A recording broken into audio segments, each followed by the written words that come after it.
Hello everyone, this is Janine Pettit, founder of Girl Camper, and I'm down here in Greensboro, North Carolina at the Mothership Camco with my friend Noah. Hey Noah. Howdy. Thanks for helping me. Happy to. So I'm always talking at Girl Camper about things RVers can do themselves and things you shouldn't probably do yourself, like install your own weight distribution hitch. But Noah is going to walk me through winterizing my Max trailer one step at a time. One step at a time. We'll figure out what kind of trailer that we have.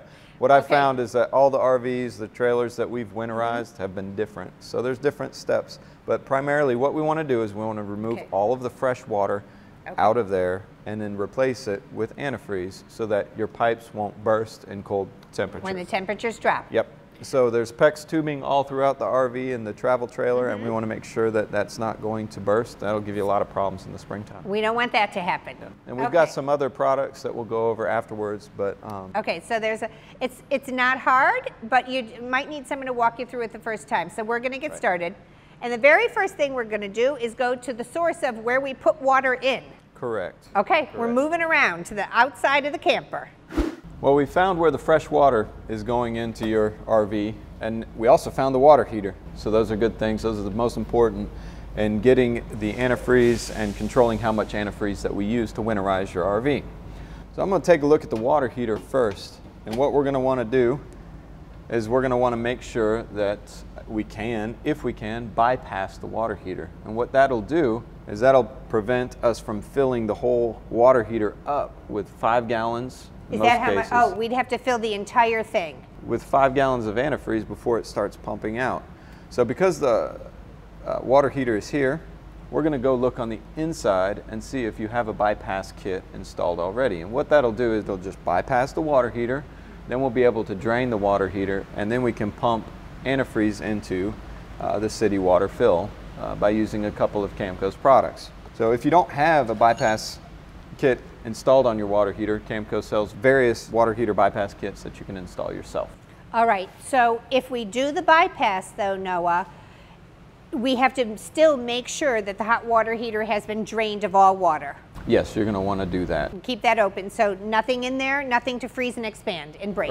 Right. Okay, so let's go inside. Okay. We can see here that there's already a bypass kit connected and installed, so that's great. We'll see the 3 different valves that we need to turn. We need to turn the hot water off, we need to turn the cold water off, and then we need to turn the bypass on. So now the water can go from the cold and bypass the water heater and go straight to the hot water lines. Another thing that I want to check for is if you have a water pump, which we do, which we can see over here, that does it have a pump converter kit? What that would mean is that it's got an extra tube that comes off of there that we could put the antifreeze in by using the pump instead of having to hand pump. Hand pump it. Yeah. So yours doesn't have one. Camco does sell one. If you feel like you want to install one, you can have one installed or do it yourself. There's some instructions included with it. But today we're just going to use the old-fashioned way and hand pump it in. We're going to get it done. Okay. So now we're back outside and we're going to drain the hot water heater. Yep, we're going to drain the water heater. So what we need to do is we need to find, we're going to use 2 different valves or touch 2 different things here on the water heater. One is the drain plug, which we'll see right down here. And the other thing is the TMP valve. That's the temperature and pressure valve. This is just a safety valve. If it gets too hot in the water heater, it'll just bust out, release the pressure. Yep. First thing I do is on the, I guess it's a vent here, I just take out this metal piece and it'll allow me to get to the drain plug a lot easier.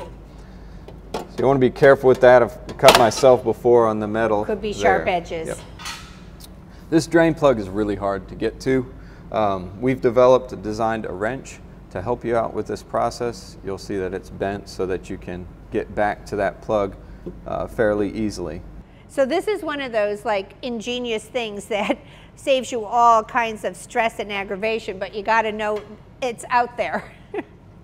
So what I'm going to do next then is I've got my drain plug there, is I'm going to pull the TMP valve open just like that. And what that's going to do is it's going to allow air to come in so that it can escape. But you've already drained it out. One thing that I did notice when I took the plug off, and you can see that there, is that you have some sediment inside your water heater. So what this will do is this is a water heater tank rinser, and you can connect it real simple to a water hose and you can stick that up in there. It's a flexible tube, and you can just spin it around, and you'll notice that there will be a lot of sediment that can rinse out. And so now it's drained, and there's sediment sitting inside, and all of that's going to dry out. So you just want to rinse it out, wash it out. This is a great tool. So with our garden hose? Just a standard garden hose that has an on and off valve. So you just put your garden hose on there, turn it on. And let all the water and sediment just flow out on the ground. Yep. Okay, well, we'll definitely do that. I'll take that home and do it.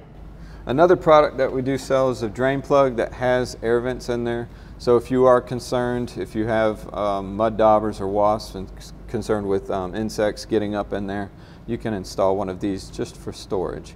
So that's something we would just leave on during the winter? Yep. So they don't get in there? Correct. All right, so that takes care of the water heater. We shouldn't have to do anything else with the water heater. So the next step is we're going to make sure that all the other water has been drained. And if I look down underneath, I know that your water tank is under here, and I can see some valves. So I'm just going to turn them on and make sure that all of the water is drained. Okay. So everything's been drained, and so I'm just going to turn off those valves now, because if I leave them open, when we start pumping antifreeze in, it's just going to come out here on the floor. Yep. Okay. So is pumping the antifreeze in our next step? That's going to be our next step. Yep. All right, so Noah, here we are, and we've got to pump the antifreeze in now, and we've got 2 water connections here. Which one are we going to use? We're going to use the city water connection. So what you've got is you've got a freshwater fill, so you can fill up your tank, freshwater tank, and take that water with you. Or you have the city water fill, which is something that you just connect to the city water pressure at the campsite. At the campground. So we're going to pump that through using a Campco hand pump kit. And so what that is, we're going to put this into the antifreeze. I'm going to connect this on there, and I'm going to start pumping. And since you know the RV better, we're going to have you start at all of the faucets, and you're going to open the hot water faucets first, from the highest location down to the lowest. And we're going to make sure. So the shower first? The shower, we can do that first. And just open the hot. Let's get some antifreeze running through there, and then we'll shut that one, go on to the next hot, until you have winterized everything. One of the things that we forgot the first time was the outdoor shower too. So if you have an outdoor shower, you're going to want to do that one as well. Don't forget to do that. So and then we'll go back through and do all the cold water as well. I'm going to just hook up just like we would at the campground. Just spin that around. Yep. Get that going there. You know I have a wet bath, and so I'm going to go there and I'm going to turn on the hot, but I'm going to put the faucet down in the toilet because I don't want that going all over my... Correct. Okay. Yep. Okay, so the first thing we're looking for here is any remaining water in the line is going to come out, and that's going to come out first, and then we're going to be looking for the pink. And I hear it. So we've got a pink shower coming through right now. So you want about a pint of antifreeze to go through, and that should be pretty good, and we'll move on to the next one. Okay, I would say that's about a pint. Well, let's move on to the kitchen sink or another faucet. Turn the hot off, because that line is full now. Starting to see pink. Okay, so Noah, should I let the sink fill up a little with about a pint? Yeah, it doesn't. We just need to get water through the hot water line. It's through. Okay. So do you have any other sinks inside? No, that's it. Okay, well then let's do the cold water. Okay. Oh, there's a lot of water left in that cold water line. So even though we had drained our tanks, there was quite a bit of water left in those cold water lines. So I'm starting by turning on the hot here. I hear it now. There you go. And it's running pink. Running pretty pink. It should be, because we've pumped stuff through those lines pretty good. All right, so I'm going to just switch right over to the cold. Yeah. And I literally, I rarely use this hose. Probably didn't use it last year. So we got pink coming there too. Yeah. So now I can turn this off, and we know that this line is protected. Yep. Get that out of there. And that's it for fresh water. Because we were able to do it by using two gallons of antifreeze and winterize your whole water system. Okay, Noah, We did a good job. We've got the RV winterized. What did that take us, like 35 minutes? Less than that. I think, yeah, we stopped to chat for a while. Yeah, we did. But look, this was my first time doing it. Next year, that's not going to take me long at all. Right. Right. Everybody's RV is different, and as you pointed out, once you know your RV and you get this process down, then that's an easy job an RVer can do themselves. Absolutely. You save yourself a lot of money. And then you could wait to the last minute too. You don't have to get an appointment at the dealership to get it winterized when you still might want to use it for a couple weeks. Yep. Okay, so I have a few more things that I do to my RV before I batten it down for the winter, and I want to share with you what some of those are, and then I want you to tell me what some of this stuff is here that maybe I'm not doing and I should be doing. Okay. So one of the things that I do before I put the cover on is I get rid of all the black streaks. Yep. So that rubber gasket going around the windows, that just kind of leaches, doesn't it? Yes, it does. Over time, it takes a while, but every 6 months or so, I hit that thing with black streak remover, and I get all those little streaks off before I put the cover on. Yep, that's a good idea. Then I take my battery out, and I bring it inside, and I put that on a trickle charger for the winter, because a marine battery is expensive, and that's just an easy thing to do. A trickle charger costs like $29, and take care of your battery. And then I make sure all food and everything is out of the camper. I take all the linens out. I get it really completely emptied. I do leave silverware and dishes in mine, but then the cover goes on. Okay. What am I forgetting? Well, we'll start with the food, since you wanted to talk about that. We've got this fridge door stay. And so what this does is that if you don't have an automatic latch that holds your refrigerator door open, you can use these 2 suction cups to hold and prop the refrigerator door open. Because you know after the season and then you open it up if it's been sitting closed. So this will just keep the airflow. Yeah, okay, so you need 2 of these, one for the freezer and one for the fridge. I'm taking this with me. Okay, I'm taking this.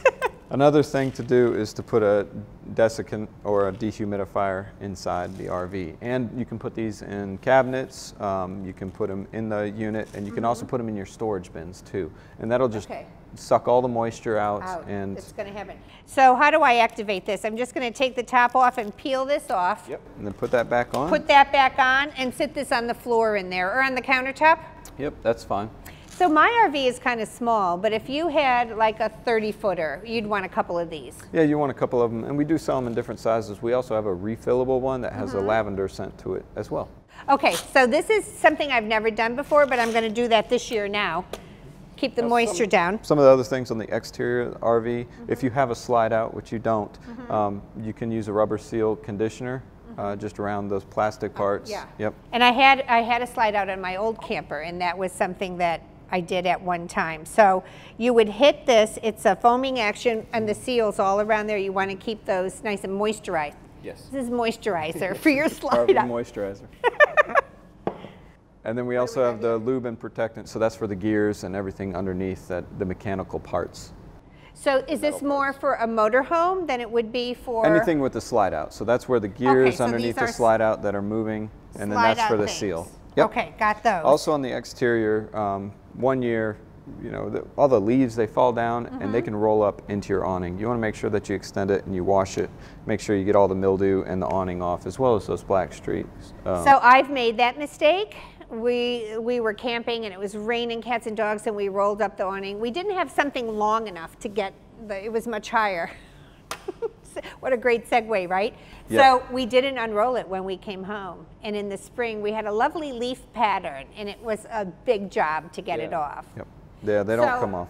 So let's talk about this extension pole, because the old camper, the awning was really high, and I didn't have a step stool or anything at the campground, so I got the leaves off the bottom third.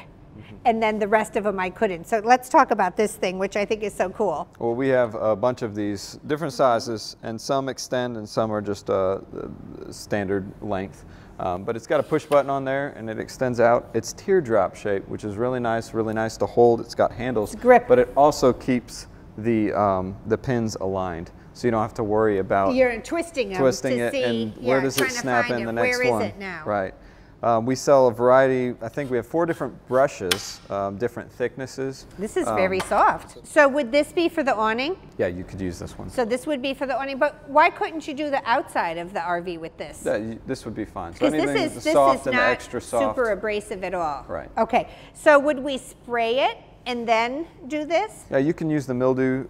This is more concentrated, so you can use this as a spray on there, and then you dilute that into a bucket and use that to wash. Put that in the bucket, and you guys make great buckets. You make the oval bucket. We have an oval bucket that fits fits the brush right really in there. easy. Brush you don't have it. to worry about it. You guys also make something that I love, and that is a brush like this that has the hose. So the water is coming through the brush. So after you scrub it all down, you're rinsing and brushing and rinsing at the same time. Yeah, so that's kind of fun. Let's talk about what this is. So this is for use to rinse out your black water tank. So this is just one of the methods that we sell for rinsing out the black water tank. You want to make sure that you clean off anything that might still be in there that might cover up a sensor or anything like that. You don't want that getting dry or anything like that. So we've got different rinsers. This one's used inside. You put it through the toilet. Put it down inside. Making sure that the valve doesn't shut back, but we've even got a product that helps with that. I mean, we could talk about 30 different ways to flush out your tank. This is just one of them. So that's a whole separate video, but in the meantime, that is something to do. Yep. And you guys make RV covers too. Yes, we do. I mean, I had a specific one made for mine, but for those who maybe have not thought about whether or not they should cover their RV, there's a couple of things we should share with people, and that is so important when you get a cover to make sure it's breathable. Yes. So tell us why that's important. Well, you don't want to hold all the moisture inside underneath. And just, I mean, it's like you're baking your RV. Mold and mildew and yeah. So the black seals that go around our windows and things, they need a little maintenance and love too. Well, we have a specific formulated black streak remover, but it's really important to use RV cleaners on the RVs. So automotive have different, they have clear coat. Well, RV has a gel coat. And so we don't want something that is going to eat through that gel coat. So we want something that's going to float that wax, float the gel coat.